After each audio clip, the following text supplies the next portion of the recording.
Greetings. In my last video, I invited you to spend time reflecting on your choices as you went about your days, particularly thinking about how you make choices based on your belief in God, and when you make choices that pull you away from that belief. Our ability to make choices is connected to our lifelong conversion as disciples of Jesus. And lifelong conversion is the title of the second chapter of Bishop Jake Owensby's book, A Full-Hearted Life, Following Jesus in This Secular Age. As Christians, part of our ongoing conversion is learning to make more and more of our choices based in our belief in God and being open to the transformation that God works within us as we make those choices. As disciples of Jesus, that ongoing transformation is part of our lifelong conversion. As God transforms us, we'll find ourselves making choices we never imagined making. So this makes me think of Peter in a story from the 14th chapter of the Gospel of Matthew.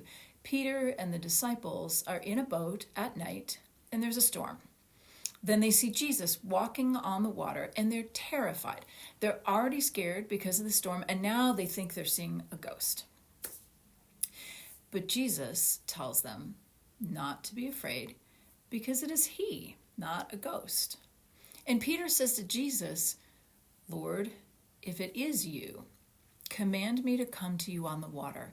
And Jesus says, "Come." And so Peter, in the middle of the storm that's rocking the boat up and down, back and forth on the waves, in the middle of the night, chooses to follow Jesus. Peter steps out of the boat and he begins to walk on the water toward Jesus.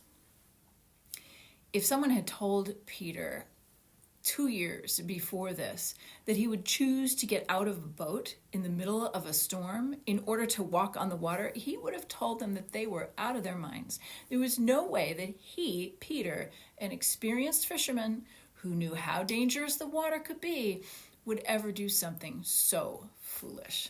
And yet, there was Peter. He was already a committed disciple of Jesus, and here he was, taking another step along his journey of lifelong conversion.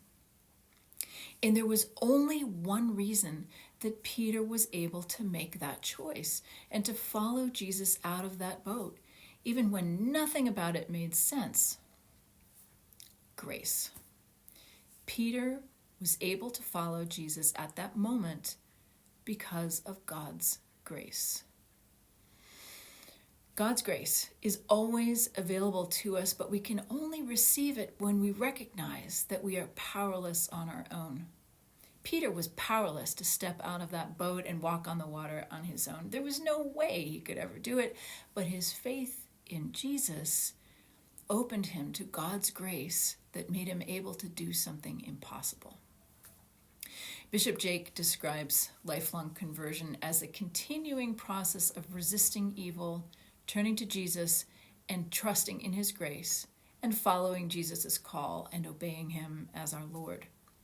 So I invite you to reflect this week. How's your lifelong conversion going so far? What are you doing this Lent to continue to resist evil and turn to Jesus and follow him? How is God's grace showing up in your life right now? Blessings.